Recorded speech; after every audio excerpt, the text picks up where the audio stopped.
Dyslexie, troubles de l'attention, hyperactivité ou encore précocité intellectuelle, les enfants touchés par ces différents symptômes sont nombreux. Ils se retrouvent souvent en difficulté scolaire ou en souffrance même scolaire. Et c'est à eux et à leurs parents que s'adresse une toute jeune association lyonnaise, l'association Emma, dont vous êtes l'un des fondateurs. Jean-Claude Linder, bonjour. Bonjour. Alors je le disais, l'association Emma, elle a été créée en juin dernier. Mais en fait, le projet est né il y a plusieurs années déjà aux Antilles. Oui, exactement. Dans les dom-toms, plus précisément à Saint-Martin, à Saint-Barthélemy, où une famille était en plein désespoir donc pour son enfant qui était en échec scolaire.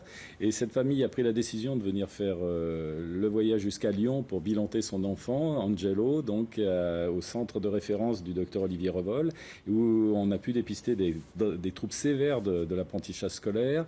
Il a été établi un traitement, des soins paramédicaux, une orientation scolaire. C'était il y a 6 ans. Maintenant, cet enfant Angelo connaît une réussite scolaire, donc puisqu'il est en première S à Lyon.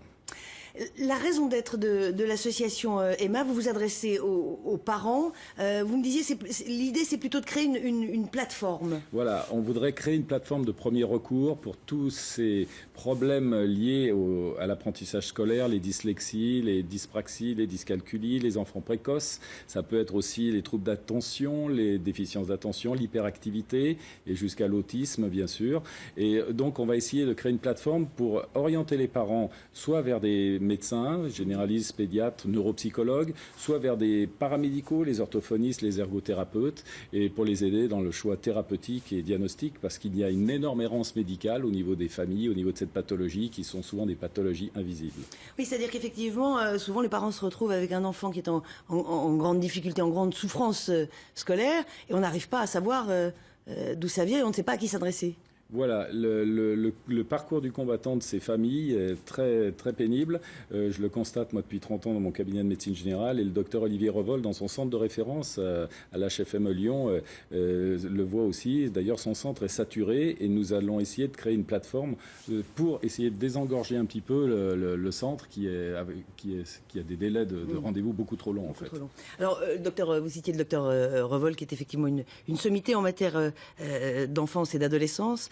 Il est le parrain de votre association et je crois que vous allez avoir aussi demain une marraine. Oui, c'est ça. On a notre parrain médiatique qui fait référence dans le monde des troubles d'apprentissage de Olivier Revol à Lyon.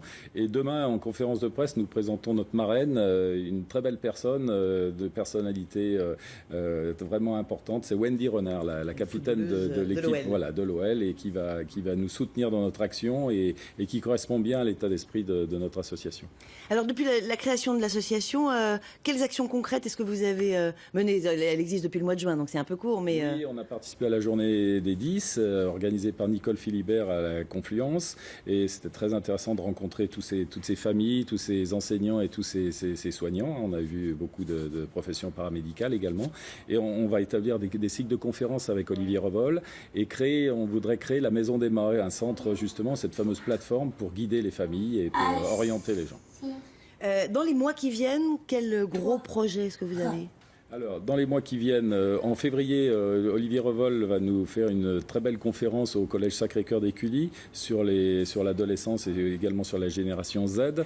Nous allons trouver le lieu aussi pour, à Saint-Barth, créer une maison d'Emma et dans notre projet aussi, en créer une à Lyon et si ça marche, partout ailleurs en France.